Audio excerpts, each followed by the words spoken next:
नमस्कार शेतकरी बांधवांनो, शेती चर्चा या आमच्या चॅनलमध्ये आपले स्वागत।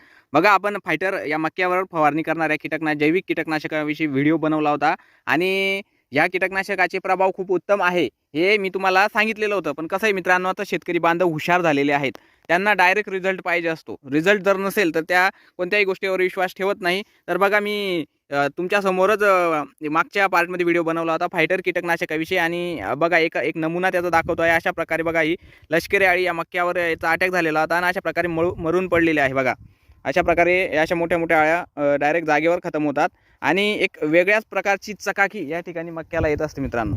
बघा, मक्याला फायटर कीटकनाशक फवारल्यानंतर नक्कीच तुम्हाला त्या मोर नावाचे जे संजीवक आहे त्याच्यामुळे मक्यामध्ये थोडाफार का होईना पण बदल आणि ग्रीनरी आलेली दिसत असते। त्यामुळे हे नक्कीच प्रभावी कीटकनाशक आहे, याबद्दल काही दुमत नाही। कारण त्यामध्ये कीटकनाशक सुद्धा असते आणि सीवीड येते, झिंक कंटेंट त्यामध्ये असतो। त्याच्यामुळे मला हे कीटकनाशक खूप चांगले वाटले। तुम्हाला एखादी वेळेस तुम्ही याचा वापर नक्कीच करा। व्हिडिओ आवडला तर लाईक करा। अशाच व्हिडिओसाठी चॅनलला फॉलो करा। धन्यवाद।